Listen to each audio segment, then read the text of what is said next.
people have misunderstanding about the resurrection, so we're going to unearth it today. We're going to start in Josephus, Antiquity of the Jews, Book 18, Chapter 1. We're going to start at section number 2, line 11. The Jews had for a great while 3 sects of philosophy peculiar to themselves: the sect of the Essenes, the sect of the Sadducees, and the third sort of opinions was that of those called Pharisees. So from the beginning, let's unearth the misunderstanding that the Pharisees was just priests and etc. It wouldn't make sense. Paul was a Pharisee and he was from the tribe of Benjamin. Pharisees, according to Josephus, a first century Jew, those dealing with the Pharisees and Sadducees and Essenes, it was all about philosophy. So when you read Pharisee inside of the New Testament, understand it's a sect dealing with philosophy. We're going to go down further to see what the sect of Pharisees, what they actually believed, according to Josephus, who was a Pharisee himself. We're going to go down to section 3 now, starting at line 14.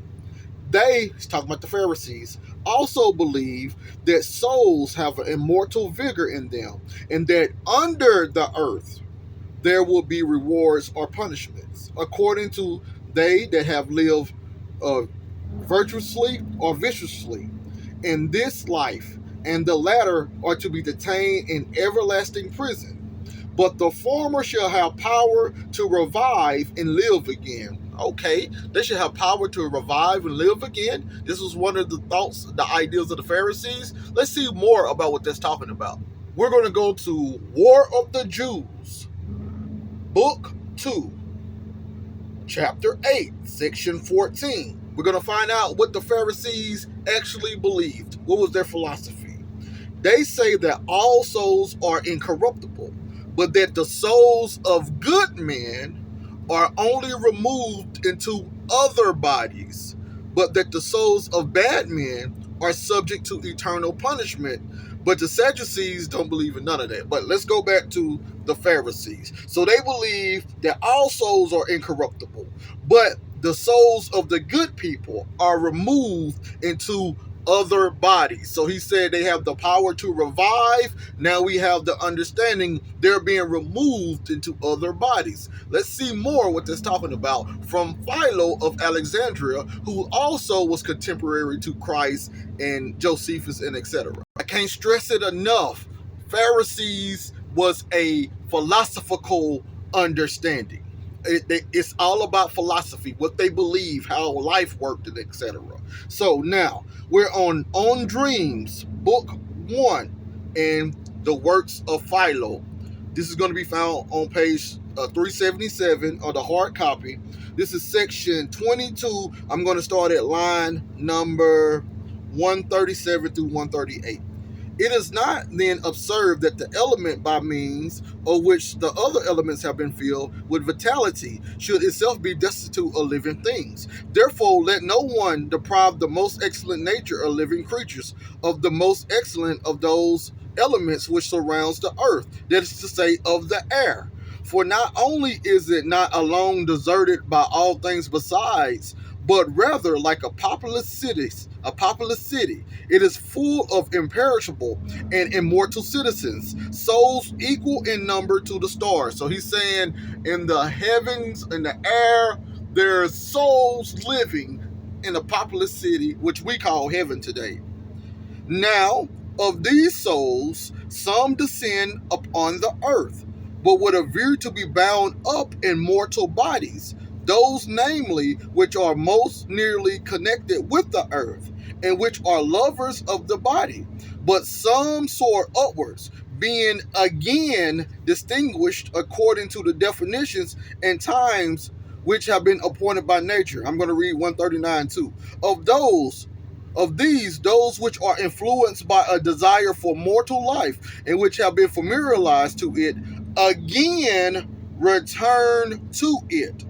But others, condemning the body of great folly and trifling, have pronounced it a prison and a grave, and flying from it as from a house of correction, or attuned, have raised themselves aloft on light wings toward the ether, and have devoted their whole lives to sublime speculations. So in other words, he said that some souls love the mortal body, they come down, and because they're familiar with the mortal body, and once they go back up, they decide to come down again, and because they're already understanding how this life works.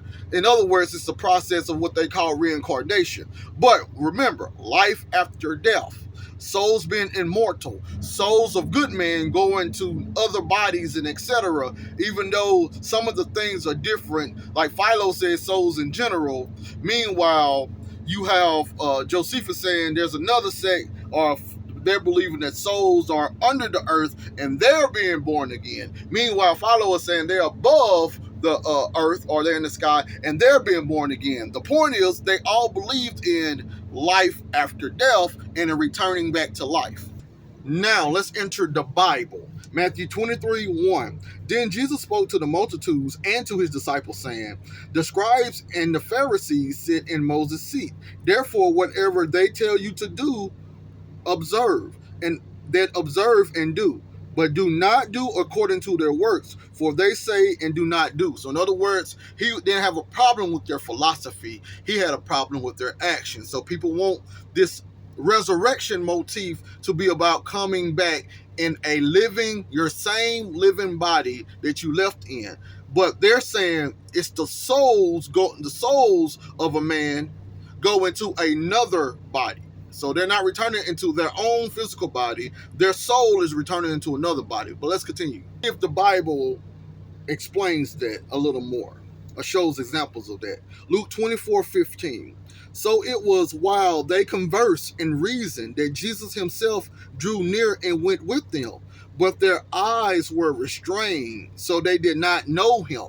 So he's there in body talking to them, but it says their eyes were restrained, but so they did not know them. Now, he's not talking about the physical eyes because they all could see.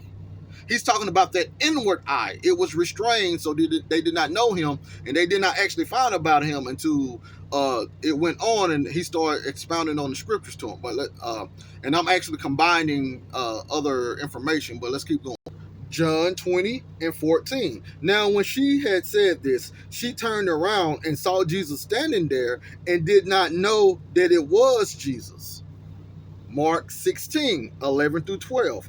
And when they heard that he was alive and had been seen by her, they did not believe. After that, he appeared in another form to two of them as they walked and went into the country. You see, these are bodies. He's appearing in bodies, but they're not seeing him.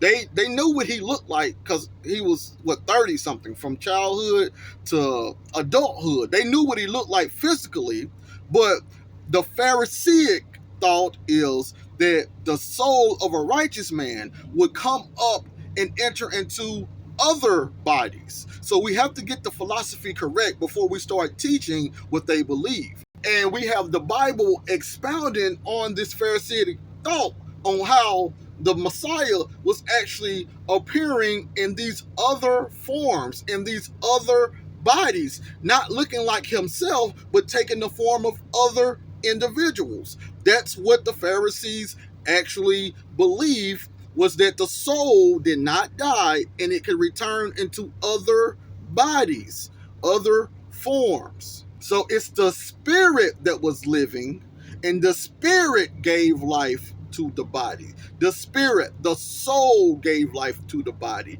It wasn't the body itself. The body was dead. It was what's inside of the body that continued living on. Mark 12:18. Then some Sadducees who say there is no resurrection came to him, and they asked him. So the Sadducees didn't believe in no resurrection or angels or any of that stuff. They believe it all was allegorical. But the point is, when Christ resurrected, he destroyed the Sadducee doctrine. That philosophy of the Sadducees, there's no life after death, there's none of that other, all that other stuff, no angels and etc.